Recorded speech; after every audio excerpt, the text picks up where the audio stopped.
Let's talk about standard operating procedures or SOPs and the most common mistakes that might be holding back your agency from achieving growth and profitability and finally being able to scale. I've done multiple videos on SOPs so far, and one of them is linked right above this video. But in this video, I want to talk about things that can go wrong when you define your SOPs. And it might sound as a boring topic, but honestly stick with me, because if you don't nail these SOPs and if you don't avoid what I'm about to share with you, you are setting yourself up for failure. You are giving your team standard operating procedures to follow that just don't produce results and that make your life harder than it needs to be. Hey, I am Jan Koch. I am a cloud-based maverick. I run jankoch.co, where I help freelancers earn more money from their business. In this video, I want to share 4 mistakes that I see over and over again when defining standard operating procedures for agencies or freelance business that I want you to avoid. I've been through all of them myself. They are not fun. They are definitely not something that you want to have in your own business. Mistake number 1, your SOP is not defined well enough. You might think that by keeping an operating procedure broadly and just giving broad instructions, you give your team the flexibility they need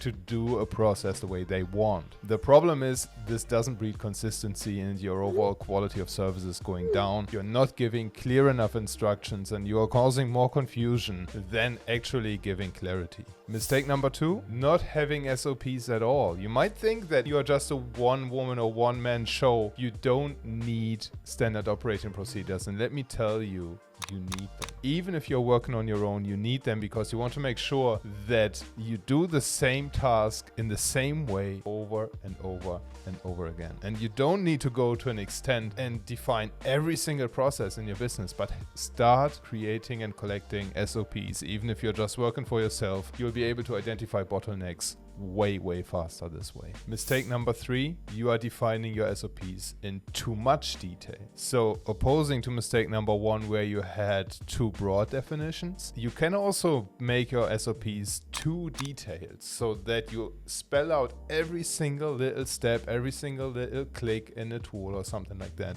This is just wasting time. You don't have to spell out click on this red button, click on this blue button, because then when the interface of the software changes that you're creating the SOP for, you have to update the SOP too. Doesn't make sense. Find the balance between too much detail, too little detail. This is a learning process. Don't be too hard on yourself.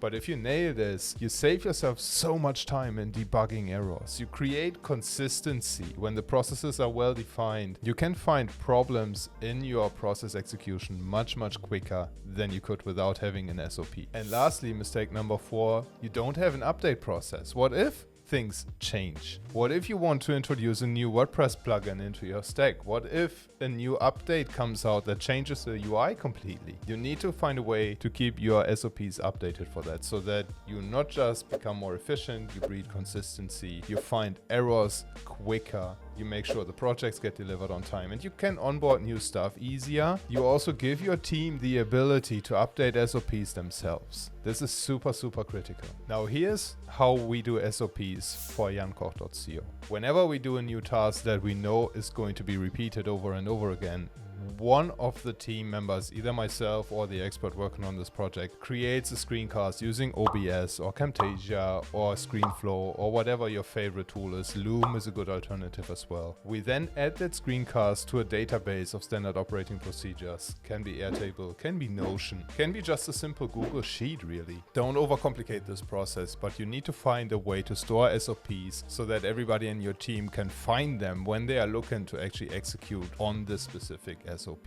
And then most importantly, everybody in my team has the permission to update SOPs. I don't want to be the bottleneck for this. I don't want to spend my time working on SOPs too much. I want that whenever somebody executes an SOP and they see something has changed or we need to tweak the process, they go ahead, they create that new screencast, update the entry in our database, and then the next time somebody walks through that process, they use the updated version and not the old one. And this is how you keep SOPs alive and breathing. most importantly, the mindset. Just get started. Don't be too hard on yourself. Create that first SOP. Next week you create the second one. The week after you create the third one, and you just build that database over time. And sooner than later, you'll see that the efficiency in your team will increase. And if you're working for yourself, you'll see that you feel more consistent in the work that you do, and you feel more comfortable delivering results on the same level time and time again. If you love content like this, you'll enjoy reading through our agency toolkit. It's linked right below this video, and it includes a boatload of information that makes your agency or freelance business run more efficient, that helps you scale, and that most importantly